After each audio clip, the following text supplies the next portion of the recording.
பீகாரில் ஐக்கிய ஜனதாதளம் பாஜக கூட்டணி ஆட்சி நடைபெற்று வருகிறது.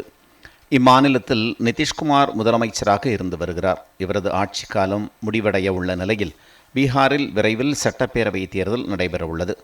இதற்கான அனைத்து பணிகளையும் தேர்தல் ஆணையம் முடுக்கிவிட்டுள்ளது. அதன் ஒரு பகுதியாக வாக்காளர் பட்டியலில் சிறப்பு திருத்தம் மேற்கொள்ளப்பட்டு வருகிறது. இதில் பல முறைகேடுகள் நடைபெறுவதாக குற்றச்சாட்டு எழுந்துள்ளது. ஐக்கிய ஜனதாதளம் மற்றும் பாஜகவுக்கு எதிராக உள்ள வாக்காளர்களை வாக்காளர் பட்டியலிலிருந்து நீக்க தேர்தல் ஆணையம் மூலம் முயற்சிகள் நடைபெறுவதாக எதிர்க்கட்சிகள் புகார் தெரிவித்துள்ளன. இந்நிலையில் த ஹிந்து ஆங்கில நாளேடு வெளியிட்டுள்ள தலையங்கத்தில் வாக்காளர் பட்டியல் சிறப்பு திருத்தத்தை வாக்காளர்களுக்கு ஏற்ற வகையில் எளிமையாக மேற்கொள்ளாமல் கடுமையாக மேற்கொள்வது ஏன் என்று கேள்வி எழுப்பப்பட்டுள்ளது.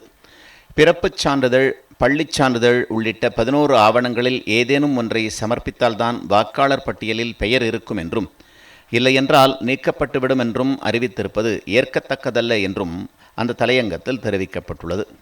இதனால் பல லட்சம் வாக்காளர்கள் வாக்காளர் பட்டியலிலிருந்து நீக்கப்படும் அபாயம் எழுந்துள்ளதாகவும் குற்றம் சாட்டப்பட்டுள்ளது. இவ்வளவு ஆண்டு காலம் வாக்களித்து வந்தவர்களிடம் சிறப்பு திருத்தம் என்று கூறி கடுமையான ஆவணங்களை கேட்பது நியாயமற்றது என்றும் குறிப்பிடப்பட்டுள்ளது.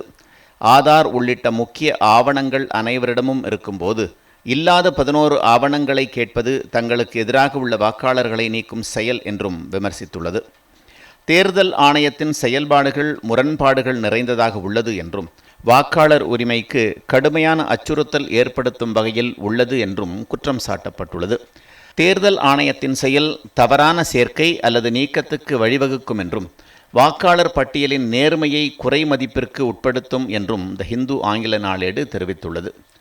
தேவையற்ற ஆவணங்களை கேட்டு குடிமக்களின் வாக்களிக்கும் உரிமையை பறிக்கும் செயலை தேர்தல் ஆணையம் உடனடியாக கைவிட வேண்டும் என்றும், வாக்காளர் பட்டியல் சிறப்பு திருத்த கட்டுப்பாடுகளை எளிமையாக்க வேண்டும் என்றும் த ஹிந்து ஆங்கில நாளேடு தனது தலையங்கத்தில் கேட்டுக்கொண்டுள்ளது.